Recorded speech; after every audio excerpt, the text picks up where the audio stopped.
Got ya. All right, Michelle. Thank you for calling. Oh, you're welcome. Let me get my position steady so you don't hear him moving around. And I'm gonna put the phone on. It doesn't ring. All right. All right. Okay. Golden. Okay. So, I I want to thank you for calling me and putting this together on behalf of the record that was just released on your mom, Alice Coltrane here, the Carnegie Hall Concert. Uh, the liner notes were incredible for this, and you were executive producer here with Ravi. I believe we are Jocko Music, and yes, we have a brother named Oran also Coltrane. Wonderful. Well, thanks for continuing to do this. Is there a backlog of recordings? I got to ask in advance. Like, is there going to be a lot more good stuff coming out over the time, or is that something you just hold on to and keep to yourself? No. Yeah, you hold on for a while. We're both in the record companies and the families, the owners of the copywritten music. We're on the. I guess everybody has something to gain, so it needs to be rolled out. And yes, there are more recordings that will be coming, and reissues. Wow, fantastic! I noticed the reissue series, or the vinyl, I should say, printing of Alice's records over the last few years, where I've been really catching up with the new editions. Um, this is the first time I've actually had a chance to do a story on them. And that I assume is all through you as well. It's in all of the Alice. Yeah, it is through us Did via agreements with distribution and such. Now, did you guys? Are you also in charge of all of John's back catalog now that Alice is gone? Yeah, the children, Everybody, Oran, Ravi, and Michelle, the remaining living children. incredible, incredible. So you get to put the say in all of the future issues. That's wonderful. Uh, Yeah, that's how it should be with with uh, deceased, living and deceased people's um, uh, intellectual property. And unfortunately, we saw a lot of unfortunate situations in some of the Motown years. Those were pretty famous ones. yeah. Where people went in and recorded, and then they had not. It was just a day of work or something. Huh. Amazing, amazing. I love archival releases. That's a big thing for us here at the Michigan Music History Podcast that I host. And obviously, the Detroit story is the side that I wanted to get from you, since it's something we've never been able to touch upon. Did you grow up a little bit in Detroit yourself when you were young, or no, not at all? I visited a lot, and I did stay with my grandmother. I think she lived on Prairie. I don't know if I just seemed like I traveled there on summer in the summers. And of course, when you're little, you don't remember. You kind of have flashes, and then you're reminded by an older cousin that, I went to school there for 6 months while my mother was traveling or something. That's how that would work out. So you did a little bit of schooling here and a little schooling there. Okay. Exactly, and that my mother, she was like one of seven, or six, seven. So there are a lot of cousins there, and that kept it where we would go to get the chance to go to Detroit a lot when we were young. What do you recall from your time in Detroit? Anything at all that you would like to add, like that you thought was really important and cool of Michigan itself, where your mom was born or from? Well, it had more of a neighborhood feel than where we lived. We had moved to California in 1972 to Encino, so it was the excitement of the weather, I guess, and the fruit on the trees, and fancy maybe cars, or the Hollywood um, aspect. We lived near the Jacksons' home on Havenhurst Boulevard there in Encino. But going to Detroit was like, wow, lots of kids that look just like us playing in the street. Mm-hmm. Tons of kids. A lot of fun. Um, Ice cream trucks going by, and it's just a different vibe. Wow. And now you said that you guys were, when you went to California, it was near the Jackson family. Now, your mom said in a quote in this package here that you guys were near the Gordy family that lived down the block here in Detroit. Right, that I don't recall. I just heard the stories that my uncle Jack, when he was young, and there were a lot of Gordys too. So if my grandma had 7, they had a lot of kids too. So Wow. the Gordys had a grocery store of some kind, and so that's something everybody knew about in the neighborhood. Like I said, it was a very neighborhood feel. So I guess that was in the 50s and 60s and continued for a while. Wow. And did you ever speak with Cecil McBee a whole lot, who did some jams there with your mom at the house? Who's on the recording? I just recently got to see him at Carnegie Hall a few weeks ago. He was on the panel with Brandy Younger, the harpist that we are in love with today. And we were having a listening party at Carnegie Hall for the album live at Carnegie Hall in 1971. And he was on that recording.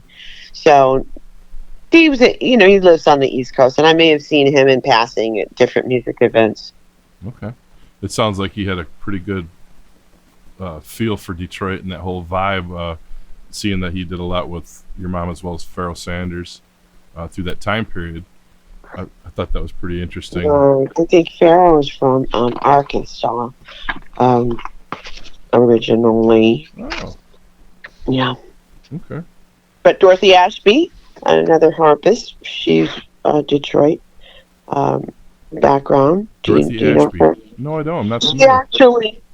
Okay, so you know the songs "Nikki Alive" Uh-huh. by Stevie Wonder. My mother I remember her going to do these sessions, and it was with Stevie Wonder, and she'd come back with these cassettes of some of the recording, and she'd play it. We could hear him speaking and them talking.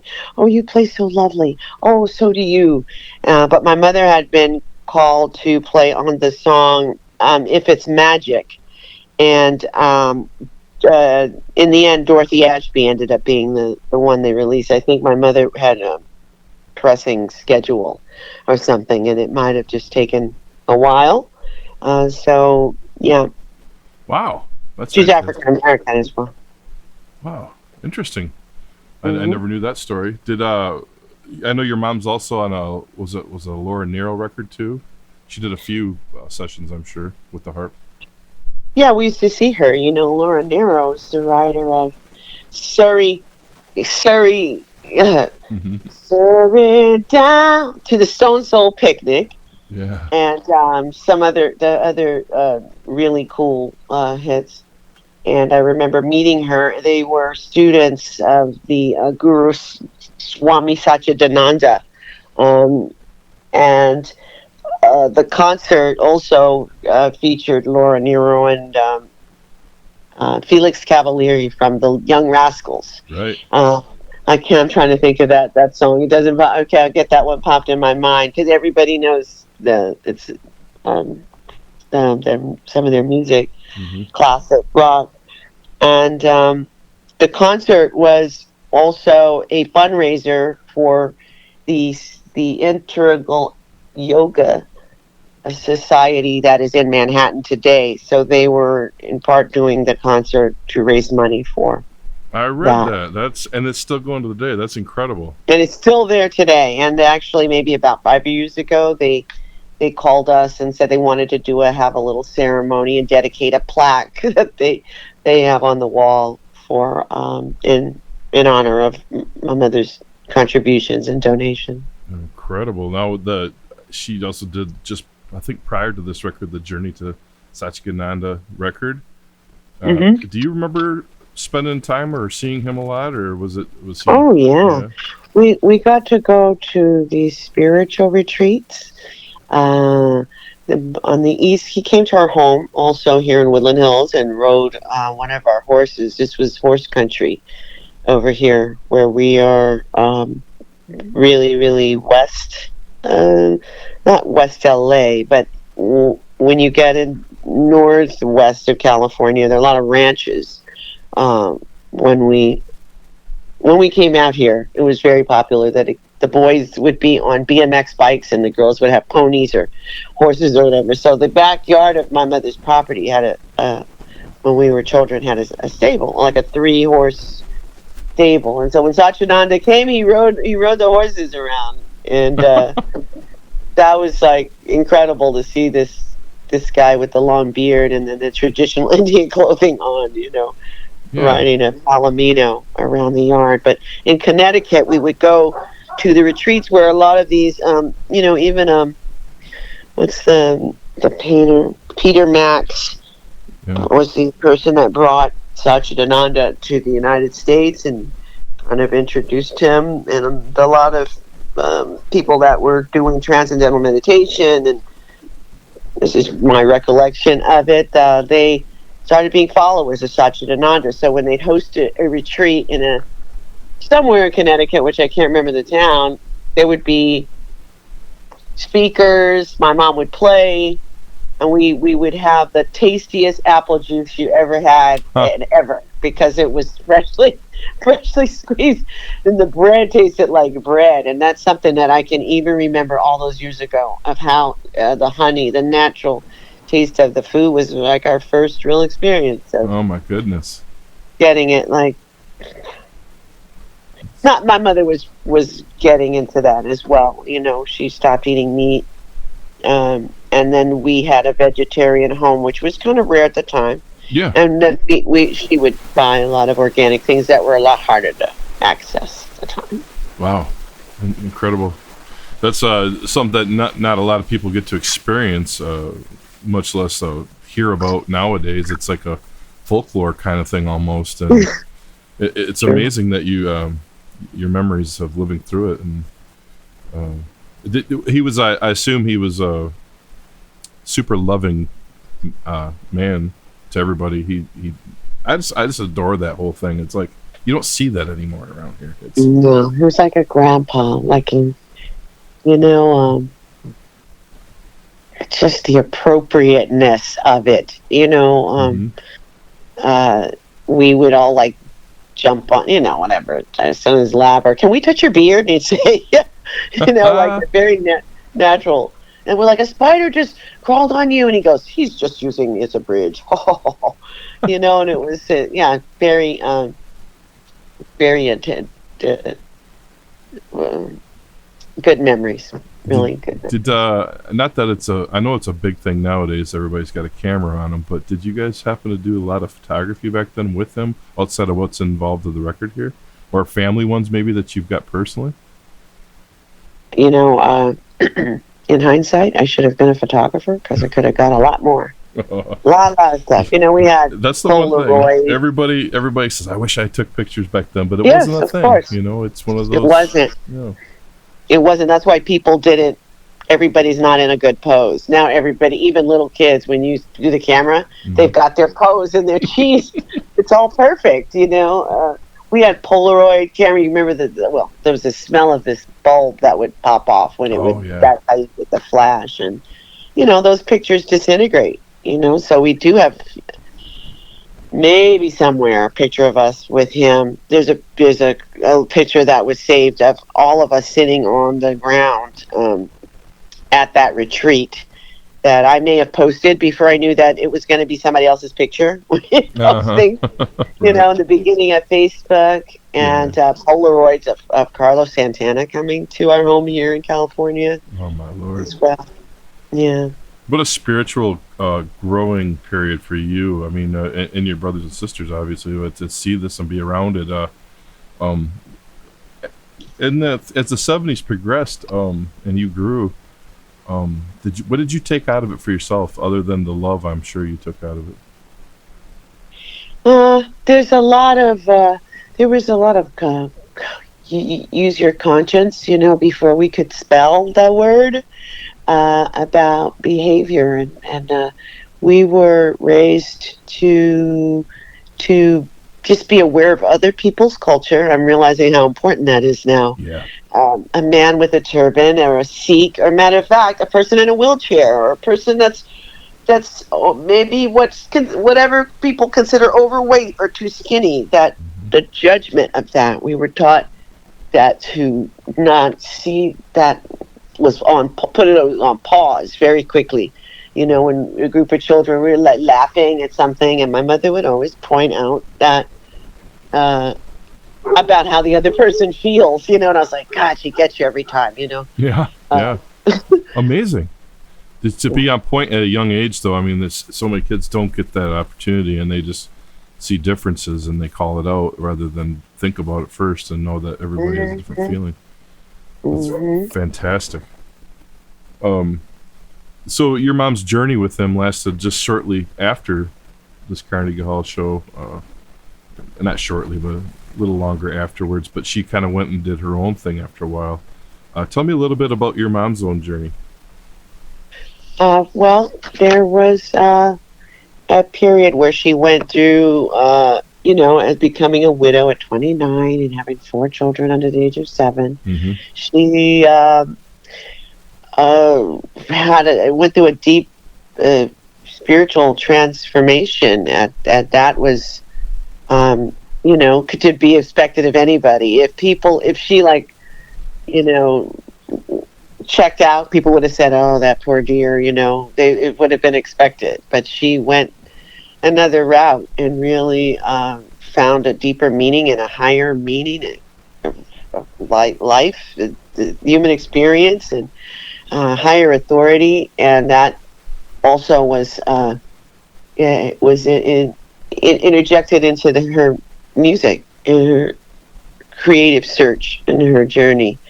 So I would say after a couple of years of being a widow, or a year, she was back in the studio that was in New York, in the home that had a studio in the basement, which nobody had. Yeah, that's a great thing I wanted to ask a little while about, is home studios back then. Tell me about it. They were on the case. Both parents were on, you know, they had a great short life together experience, but moving to the country, I guess, but near where they could both work in the city, having their babies, and having the studio built. That's like having it all, really. And so, yeah, there were she did some recordings there, and we could hear it through the floor at night when we were supposed to be asleep. Oh, I could hear the tape machines, you know, going, and, you know, that's some of my memories of that house. Incredible. Yeah, I can only imagine all the backlog of materials she must have, having a home studio. And after reading the liner notes and kind of reading a lot of Alice over the years, she was also in charge of John's music and trying to. Then she made the deal with a label to help with that, so she could continue her own path. And I thought that was really interesting. Because it would have been difficult, or she would play locally, like Stony Brook College in Long Island, and she'd play. You know, I don't have a list. I just know that we would go to New York, get checked into a hotel, and then we'd have like a babysitter, like an older friend, kid, you know, a neighbor, and she would play at Carnegie Hall. And it was more than one time that she played there. Oh, I'm sure. But she would take us with her. So I mean, that was really a pioneering kind of woman there to say, I'm going to put the harp in the car and the kids, and off we go. Wow. To gig. Were you at this particular show? Maybe, because I would have been 11. And like I said, we were allowed to go. I guess she'd rather have had us in the city so she could stay over, you know, thinking of, you know, driving back home and Long Island. So I do remember being there more than a few times. I just can't recall the music. And I got to play my violin once. Did you? On one of the concerts. Yeah, that was my first instrument. Wonderful! Wow. That's a question I had for you too. Is did you get to record on anything of your mom's over the years? I'm sure later you did, but early on, what was your earliest memory of that? I don't know. Maybe I hit the cutting room floor. Mm, I know there's something somewhere. I Yeah. probably did something in the string section later on. I'm sure it was a very progressive household where it was like if you felt like you wanted to do something, she probably was like, let you try it, and you got to experience Very anything. encouraging. I think it Yeah. was just our own, kids are like all of our kids were really, I'll just speak for mine. They thought they could play the instrument because it was, Yeah. they just saw us doing it, and then they'd get up on, and then when it's the work that comes into it, like it's repetitive, and that is when you find out if you're going to get, have a real musician or a part-time musician, or just, there's nothing wrong with the exposure, Right. but we were encouraged to do it, and yeah, and we were allowed to be. My mother always talked about freedom, and freedom is easy until you want to practice. So you know what I mean? Yeah. Yeah. Well, absolutely. Putting the time in for sure. Yeah, yeah. So what was your first release? When did that come out? My first, that wasn't until, uh, till, is it the 90s? I I believe think so. of you. I just have two. I think of you, and the second one was like in 2017. I think we started it Hmm.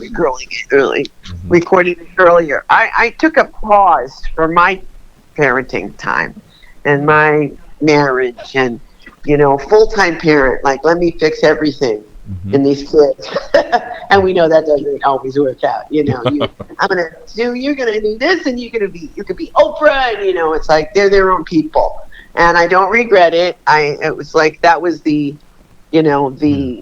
the to die for life is to stay home with your kids, and Hmm.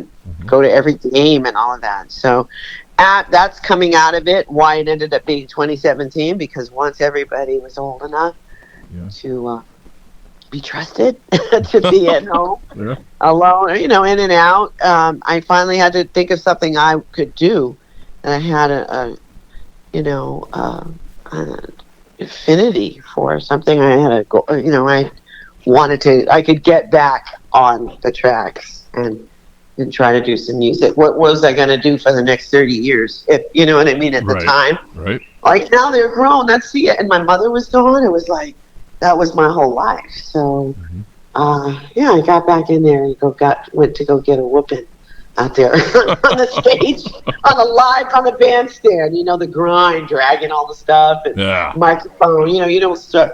Nobody starts at the top. And Right. and you don't want to. I think even whatever celebrities, kids. I don't know if whatever celebrity there is, there's the name, but it doesn't pay the price for you. So Well, I that's kind of cool that you took the time to do your thing though, and I think that's very important.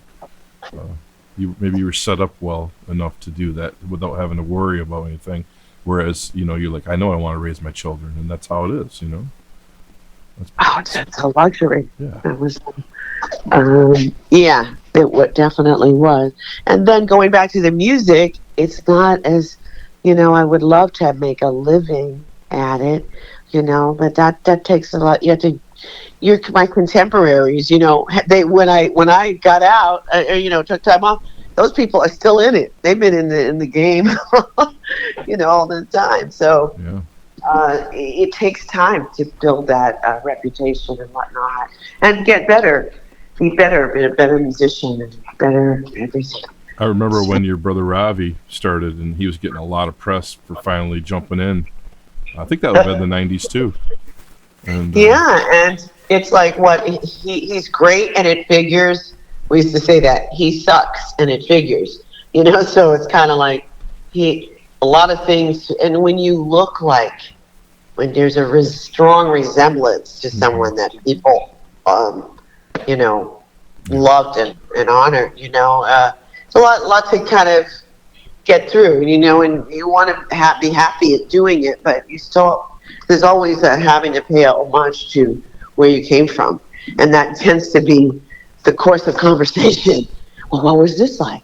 What was that like? It's like, I'm trying to call you about a gig, and we're trying to say, one time I was down at the whatever, and I seen this, and I saw your mom, I saw you. And it's like, you kind of feel an obligation to cater to that conversation first, and then talk about what you want to talk about, and that's just something we had to grow a muscle for, I imagine. Can't get and through. be kind, but let's get this done, Yeah, it's just extra parts of your day due to the names and the history. Have you ever been told or persuaded to do music different than from what you wanted, based on your family? Only one time. I can't remember the name of the person, but they were like had an A&R or some really big label, and I was in Japan. And I was like, oh, it's great, you're singing. What are you doing? And I said, oh, I'm doing this R&B thing. And there's just the look on the guy's face, like, duh, what are you talking? I mean, I put it together, of course, later. But I was it was a little deflating, to hear somebody say that. And it was just, what I was doing today, in the Karen White era. You remember her. It's I would think probably also scared of it, and I wanted to do something that start with something that was in my time, when I was living, music that was around when I was alive. Yeah. You have to go back and learn all that. Now, of course, I know all that stuff. Oh, I'm sure. From 20s, 30s, 40s, 50s, it takes a while to listen to that, and that's when we had to go buy the music at the store, and come out of there with 20 CDs and wow, how we could consume everything. Yeah. I wondered how bad it was. I mean, that's not a bad thing, but it is a lopsided lifestyle when you have expectations on your shoulders that you, as a musician yourself, would have to deal with, or your brother for that matter. The whole, oh my gosh, John, or not playing their tunes either. Until you felt that you have your what is the word? You earned the right to play their tunes, because it's like, what are people looking for? A continuation of them, I'm sure John Lennon's son went through that too. Like, well, what was your dad would have done? Maybe Natalie Cole. Well, maybe, And now, I mean, my appreciation for jazz and the freedom of that. I just do R&B is like fun. It's fun, and it's party music, right? The audience is involved. Yeah. Hey, everybody! What you say? And it's like, I want jazz. I wanted to get young people to like it, where it didn't feel like they were having to fold their hands, and you can't whisper, Yeah, the relaxing. Like, you want to get into it. You want something different. Yeah. And if we could meet somewhere in the middle, that would be really cool. So. I another quote that came out of this huge booklet, not jazz. Like, your mom and John were pretty adamant about not calling their music jazz, and I love that while there are aspects of all that, they became more of a world music leaders, in the universal language of music. And did that allow you some freedom a little bit in your own, when you said, I'm going to do some R&B, but I'm going to do it my way? That no, I was still trying. In the beginning, I was just trying to learn. I just wanted to see if I could get, someone that I liked, if I could kind of emulate that sound, Oh, I think everybody starts that way with their heroes.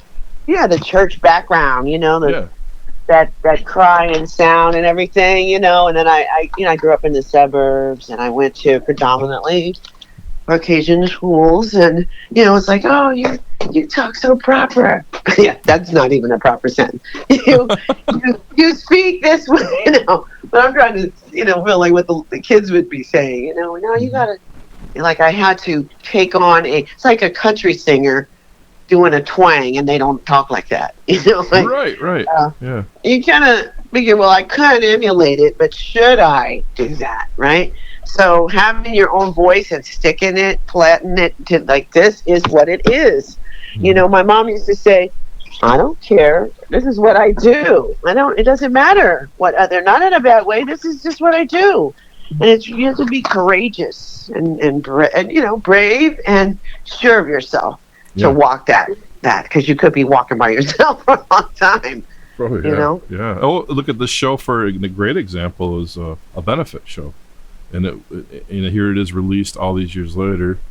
And it's just, it was a benefit. I mean, she was like, this is what I'm going to do for the person I love, and we're going to do this show. And I thought another interesting aspect, they asked her initially to hold it to a limited amount of time, but once everybody was in the groove, or at least Ed said it later in the producer notes and the mixing notes, that they went back up there and said, go ahead and do your thing now.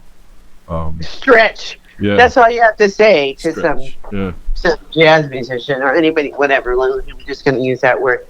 Is stretch, because that's the freedom, being free. And when we were listening at Carnegie Hall, I went. They had like a visualizer for the audience. It was, you know, just like images moving, and the music was very high quality, and I'm listening to this bass solo a good 10 minutes now. You know, it was like a lot that's extended. It's like really just putting it all out there, and that there is a skill set involved in doing that. And I think the promoters who was involved with that show wanted to see if it was going to work. You know, they're always, you know, if you're the money person, you've got to. Yeah. You don't want to lose money, so it's like, oh, is this a good idea? How do you say it? You got to play it, you know. You got to just see it work. And now it's everything is in its own time, right? It's a divine order. And my mom was revered in her lifetime, but this resurgence of interest in her music has been it's rewarding for us, you know, to see.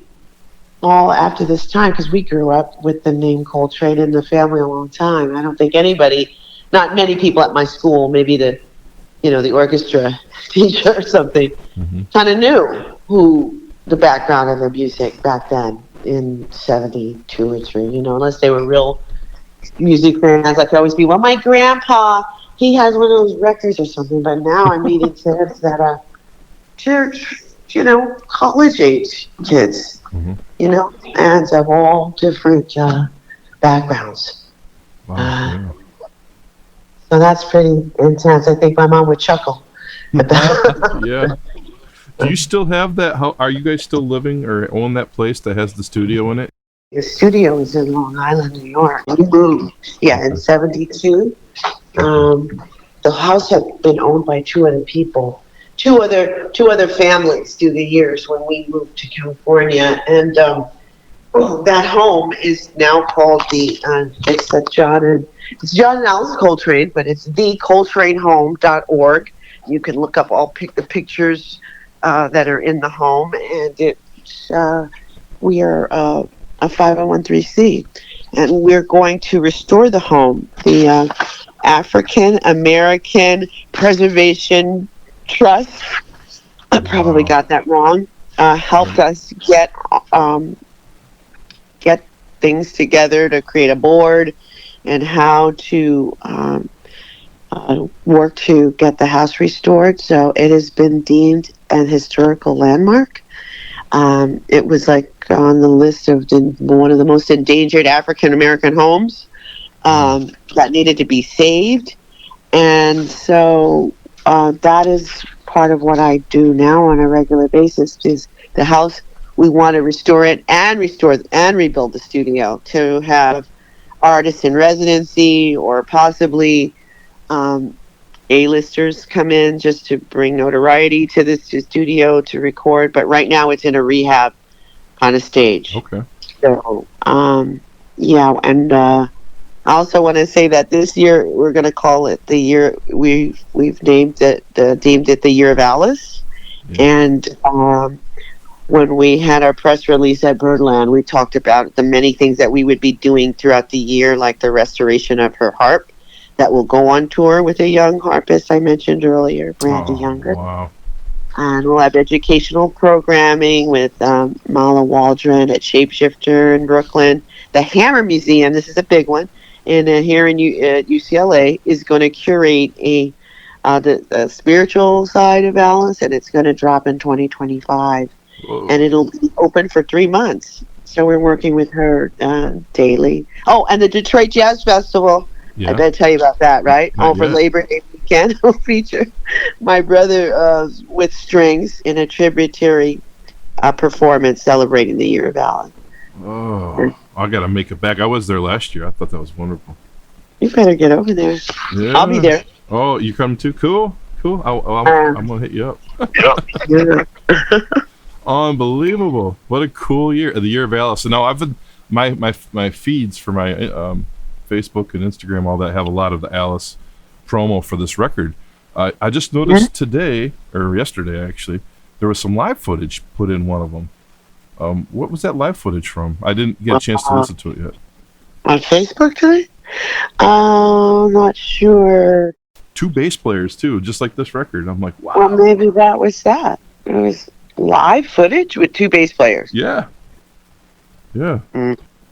I'll have to check that out. I just skimmed through it and I'm like, whoa, I gotta ask her about this. I didn't even see this part of it yet. I'm used to just seeing the album announcement, and and it's like, well, this is kind of cool. There's actual footage. Maybe it's something I've totally not seen over the years that's readily available, but I thought it was pretty cool to add that to the promo anyway. Well, what happens is people's homes and things come up, like you said. How do things get released that were unreleased, or photos? It's because it was in somebody's storage or basement or what have you. Like when Art Davis died, the bass player, there was his kids found trunks with all kind of stuff in it. Oh. So that's how things get found. Wow. So if this is the Year of Alice, and you say there's more to come, is this a project that's going to take like the next 5 years or 10 years, or is there more John to follow as well, or how's that? John is the centennial for John is 2026. So we've already started with the announcement of Year of Alice, and we actually started a pre-announcement in North Carolina, where John was born. Greensboro, Hamlet, the adjacent cities. I always get up there and say the wrong thing on the mic, and it's like, hey, they're like, kind of funny. But there's the birth home that's kind of been saved in that city. Mm-hmm. The house in the Long Island has its marker, and now we just got the house in Philly. So wow, it's a lot of houses. And the Year of Alice, we just wanted to, I think it might have been maybe 50 years since the Journey in Satchidananda record, and we want to get ahead of it. And the Universal's also going to release Huntington Ashram Monastery this year, and that was recorded in the home. And the Translinear Light that Robbie produced in 2024, when one of the last recordings my mother did, is going to get re-released. Wonderful. And, a coffee table book. My mother some people get 0 skills when they're born, and she could play music, and she was a good artist, like fine art, like good draw, like she could draw. And I used to always say, Mom, why don't you, I found these chalk colors. I'm not sure what it's called, but chalk, I guess, but it's different colors. And there would be pictures of Dizzy Gillespie, like, people sit in the club and they sketch things. And we're going to work on getting a coffee table book with some of that in it as well. Wow. And my mother wrote books as another skill set. As an author, she has had published her own books, Endless Wisdom Series 1, 2, 3, Divine Wisdom, and a book called Monument Eternal, which was one of the first ones. That's maybe a 50-pager, but it does talk about her spiritual growth. Wow.